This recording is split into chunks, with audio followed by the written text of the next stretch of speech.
Salut les wheelers, c'est Monsieur Flex. Aujourd'hui, je me suis rendu au parc de la Villette à Paris pour découvrir le salon Autonomie qui se déroule le 20 octobre 2018. C'est un salon dédié aux mobilités urbaines et j'ai hâte de vous le faire découvrir et d'essayer plein de choses avec vous. C'est parti!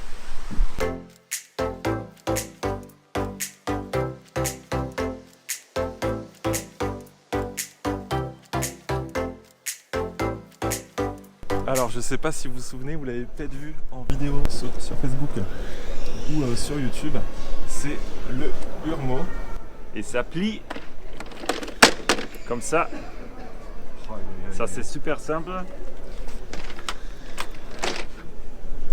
Non mais c'est un truc de dingue, c'est trop bien, un overboard pliant, très design. Ça pèse combien? 6,5 6,5 kg, ok. 6,5 kg, oui. L'autonomie c'est 20 km et la vitesse maximum c'est 15 km à l'heure. Tu as essayé des véhicules comme ça? Alors j'ai déjà essayé des overboards. Ah, hoverboard, d'accord. Overboard et puis je fais de la gyroroue. Ah oui, ok. Donc ça c'est... Je pense que ça devrait pas être trop compliqué pour monter dessus. Ça a l'air assez facile. Oui, ça c'est plus facile comme hoverboard. Ok.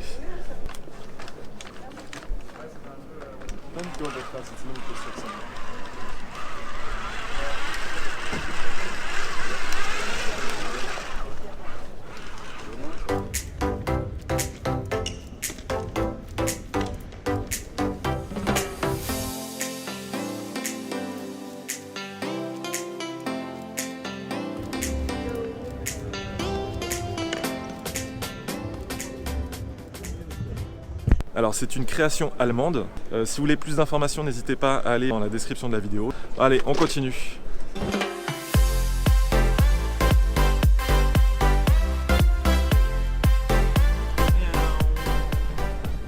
Je suis avec Fabien sur le stand de la marque Galanc et j'ai tout de suite été attiré par les lumières qui clignotaient. Je me suis dit ça peut être intéressant sur un sac à dos quand on roule. Et du coup, est-ce que tu peux présenter un petit peu le produit? Vous avez un produit donc, qui intègre des modules lumineux. C'est avant tout un sac à dos qu'on a toujours sur soi au quotidien. Donc les modules lumineux sont visibles de face comme de dos, ce qui vous permet d'être bien visible sur la route. Vous pouvez venir déclencher manuellement des clignotants. Donc pour pouvoir indiquer vos intentions. Et après on a la possibilité aussi de venir se connecter à son smartphone. Et donc quand on est connecté, on peut venir configurer un itinéraire et le sac va venir vous guider par vibration dans les épaules et déclencher automatiquement les clignotants. Ça c'est super intelligent et c'est super pratique. J'avoue que je ne connaissais pas du tout et je suis impressionné. C'est une application dédiée ou c'est n'importe quelle? C'est une application dédiée parce qu'on doit gérer la communication avec le Bluetooth qui vous permet aussi de venir modifier après les motifs lumineux, les couleurs si on a envie de les changer et puis plein de paramètres à partir de quand on déclenche les vibreurs, les distances.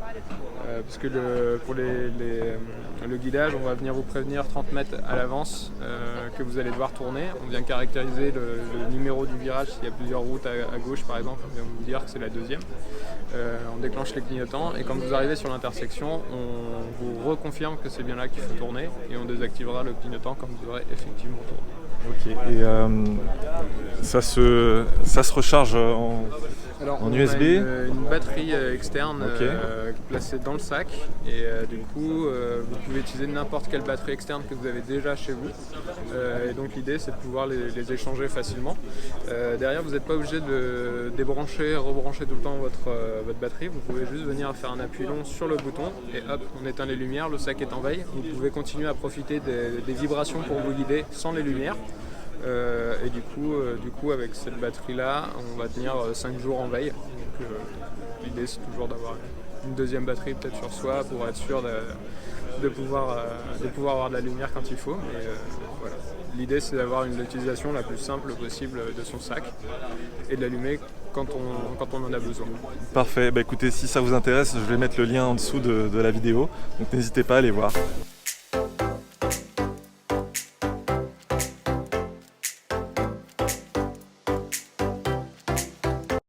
Bon, j'ai trouvé un pneu plus large que la One Z10, le Noonrider. Bon, ça n'a pas l'air de se conduire pareil. J'ai hâte d'essayer ça.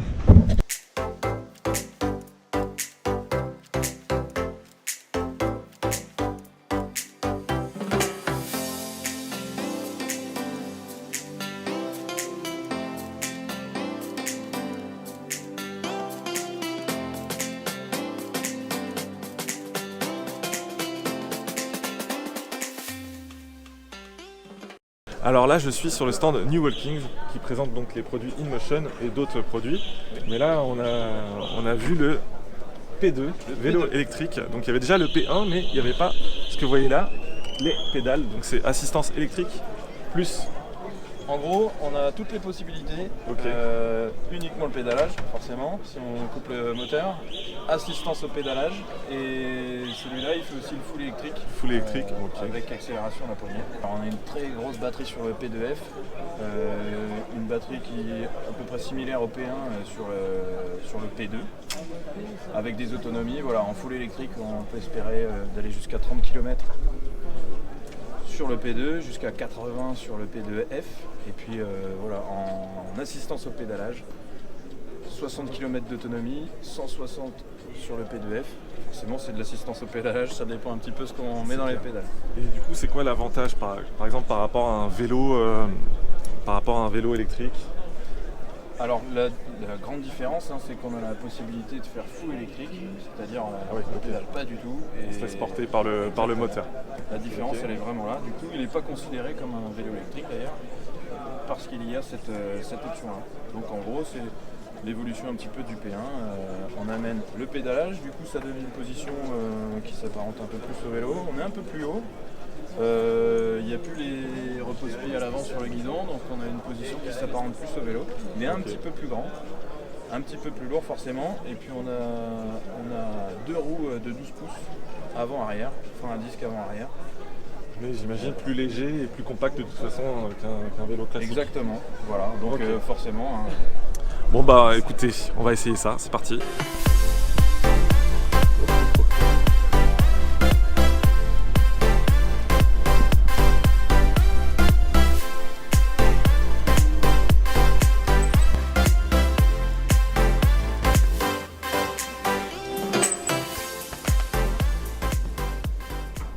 Voici les Overshoes X1 d'InMotion. C'est la première fois que je les vois en vrai. Bon bah j'ai hâte d'essayer ça.